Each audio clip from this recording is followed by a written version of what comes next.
We're joined now by Joseph Capurso. He is currency strategist at the Commonwealth Bank of Australia in Sydney. Joseph, thanks very much indeed for joining us. Well, that data got everybody on the hop, didn't it? It certainly did. I mean, the 20,000 increase in jobs is a really great result. You only need 10,000 jobs to keep the unemployment rate steady. So what that's going to mean for the Reserve Bank of Australia, it means they're much less likely to be cutting interest rates this year. The RBA takes the labour force survey very, very seriously. If that was showing a trend, an upward trend in the unemployment rate, then that would certainly get the RBA thinking about raising rates. But now I think it's very, very unlikely they will cut rates this year. You think it's unlikely that they're going to cut rates this year, right? I think it's very unlikely the Reserve Bank will cut rates this year. They may next year, but I think it's going to need some big financial sector blow up in Europe to get the Reserve Bank thinking about rate cuts in Australia. Yeah, when we look at the breakdown here, but it was the jobs in Western Australia which are really responsible for this drive down in the unemployment rate. Wouldn't you agree?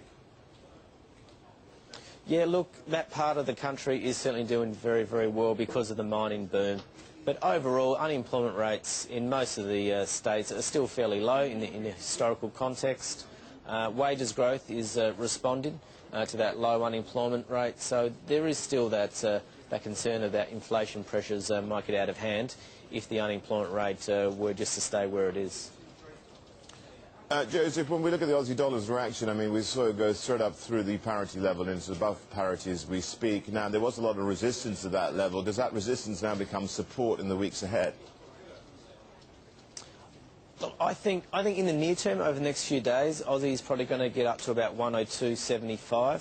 I think that'll be a fair resistance level for the Aussie.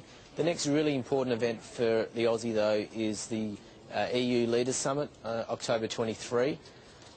The EU leaders, particularly Merkel and Sarkozy, have really raised expectations of a very big bank recapitalisation package. They've really got to deliver, because if they don't, I think the euro is going to fall, perhaps significantly, say more than 5 euro cents, and that'll drag the Aussie dollar lower.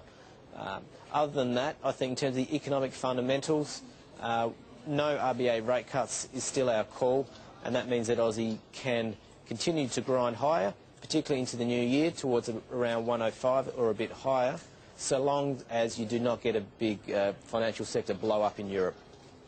Joseph, just looking at what's been happening, and the dollar, of course, is key to all this, being the global reserve currency. Now, yes. Every time we see equity markets rally, we see the dollar take back some of its gains. What's behind this, well, inverse relationship? Yeah, the US consumers and businesses are major exporters of equity capital. So they are major investors in equity markets offshore. So when there is any concern about the global economic outlook, they repatriate some of that capital and the US dollar rises. Same thing goes for the Japanese yen.